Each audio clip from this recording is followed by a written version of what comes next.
The wind swept softly across the golden plains, carrying the scent of wild sage and old memories. In that fading sunset glow, a lone cowboy rode slowly toward the horizon, his hat tilted low, eyes hidden beneath its shadow, carrying the silence of a man who'd seen too much and spoken too little. But that evening was different, for at the edge of the old Oak Ridge ranch, destiny waited in the shape of a young woman holding a small wooden box against her chest, trembling as if her whole life depended on it. Her voice broke the silence first. "If you'll just take this precious box," she whispered, "then be my husband, cowboy." For a moment the world went still. Even the restless wind seemed to stop and listen. The cowboy, Ethan Cross, looked down from his saddle, his heart pounding with a mixture of disbelief and a sorrow he thought he had buried long ago. He dismounted slowly, boots pressing against the dusty earth, and stared at her, Clara Mayfield, the daughter of the man whose land once bordered his own, before fate turned everything to ashes. 15 seconds in, and anyone watching could feel it. Something powerful was about to unfold. Ethan's voice came out low, calm, almost broken. "Why me, Miss Clara? You know what they say about a man like me." Her eyes shimmered with tears. "Because no one else ever looked at me the way you did, like I mattered, even when I was just the ranch girl who lost everything." Ethan's jaw tightened. He didn't believe in luck anymore, or in happy endings. He believed in hard work, long rides, and the silence of the night. But Clara, she reminded him of something warm, something human he'd long forgotten. She stepped closer, her trembling hands lifting the small box toward him. "This belonged to my mother," she said softly. "Inside, it is the ring my father gave her before the war took him away.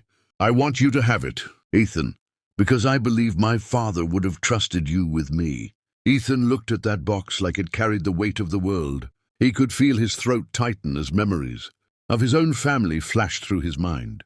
The fire that burned his home, the graves he never visited again. Taking that box felt like reaching into his past and touching pain itself. But Clara's eyes held something stronger than pain, hope. So he took the box, silently, without another word. He turned, mounted his horse again, and then, to everyone's surprise, motioned for her to follow. The night grew darker as they rode together, the sound of hooves echoing across the valley, like two broken souls searching for something neither could name. The journey back to Ethan's ranch was long and quiet. The stars stretched endlessly above them, and Clara kept glancing at him, wondering what he was thinking, whether he regretted taking that box, or perhaps whether he was ready to build something new from all the shattered pieces of his life. When they reached the ranch, Ethan helped her down, his hand steady but his voice unsteady. "You don't know what you're asking of me," he murmured. "I'm not a man who knows how to love anymore." Clara looked up at him with that same courage that made her offer the box. "Then let me remind you," she said, "because love doesn't ask for perfection, Ethan.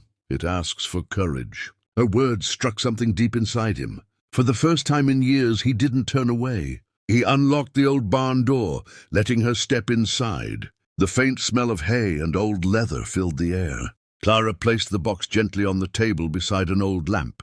The glow flickered over their faces, her hope against his fear. "Tomorrow," she whispered, "you can tell me if you still want to return it." Ethan nodded silently, tipping his hat before walking out into the night. He stood there under the stars, gripping the edge of his saddle, trying to understand what was happening to him. He had spent years building walls around his heart, but tonight, one brave woman had walked right through them.